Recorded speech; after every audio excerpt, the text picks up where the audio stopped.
Olá, está iniciando mais um programa Feminina. Hoje vamos conversar com a Leni sobre o transtorno obsessivo compulsivo. Olá, tudo bem? Tudo bem. Seja bem-vinda ao nosso programa. Obrigada, Angélis. Obrigada pelo convite. Imagina. Explica pra gente então o que é o transtorno obsessivo compulsivo. O transtorno obsessivo compulsivo, de modo geral, é uma ideia ou um comportamento que invade a mente da pessoa e essa ideia ou comportamento é incontrolável, é persistente e a pessoa não consegue se livrar daquele pensamento e leva ao comportamento. Quais são as formas mais comuns de compulsões?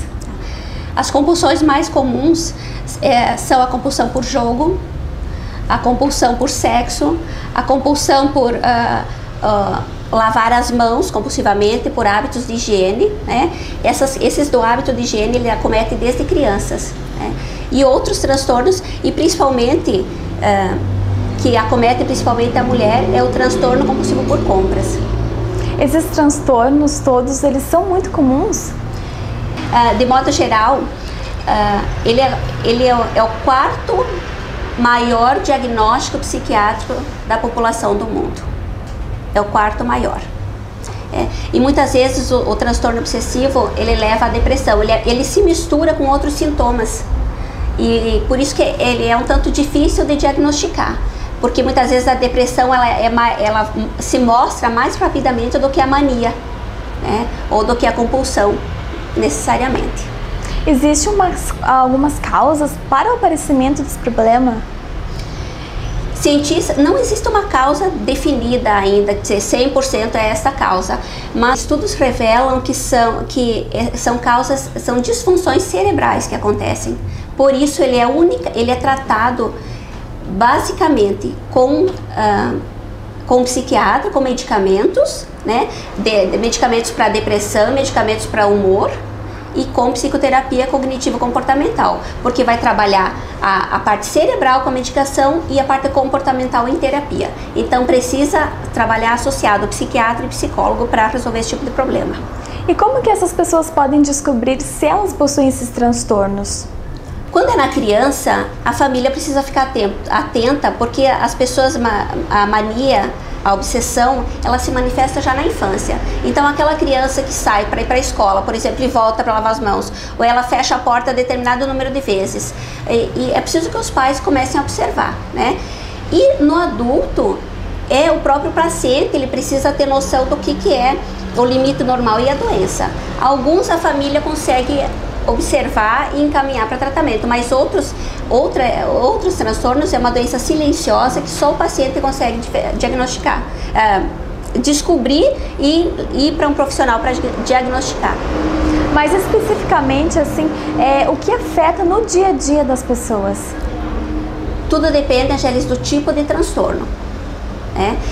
Ele afeta o trabalho, afeta a família, afeta relacionamentos. Todos os transtornos afetam essas três áreas: família, trabalho e relacionamentos. Existe uma idade em que esses sintomas aparecem? Também depende de cada tipo de transtorno, né? Uns aparecem na infância, outros só acometem mulheres, outros na idade adulta. Então tudo depende de qual é o tipo de diagnóstico para a gente saber que tipo de população acomete. No geral, o que essas pessoas argumentam? Primeiro é a dor emocional profunda, aquele sentimento de frustração, aquele sentimento de incapacidade. Aliás, o transtorno obsessivo-compulsivo é uma doença incapacitante, porque ela ocupa grande parte do dia o pensamento da pessoa naquele mal que ela é acometida, né? Se é por limpeza, então ela fica pensando compulsivamente e obsessivamente na limpeza. Se é por jogo, ela só pensa nisso. Então a grande parte do dia o pensamento e o comportamento é destinado a suprir aquela necessidade que ela tem. Então afeta toda a vida da pessoa e daquelas pessoas que vivem com ela.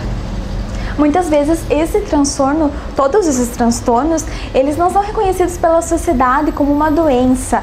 Muita gente diz que é uma questão de mau hábito. O que você pode dizer sobre isso? A última coisa que a gente pode imaginar na família, quando a gente está no meio do problema, é que aquela pessoa que está tendo um comportamento diferente é doente.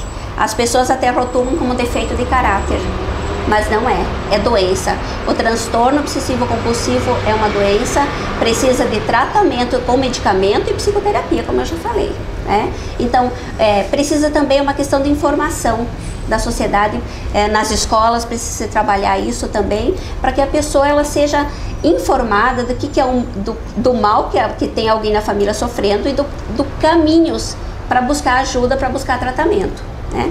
Existem grupos de ajuda que trabalham pessoas que têm o transtorno obsessivo por compras, por exemplo, né? A compulsão por compras. Existe um grupo que trabalha esse tipo. Existem grupos que trabalham a compulsão por sexo, a compulsão por jogo, né? Essas compulsões são facilmente comparadas à dependência química, a compulsão por uso de droga, porque o comportamento da pessoa afetada pela doença é basicamente o mesmo. Então ela tem muita alteração de humor. O bipolar, por exemplo, a fase de mania, a fase de mania, de euforia, a pessoa fica eufórica, ela fica alegre, ela fica bem.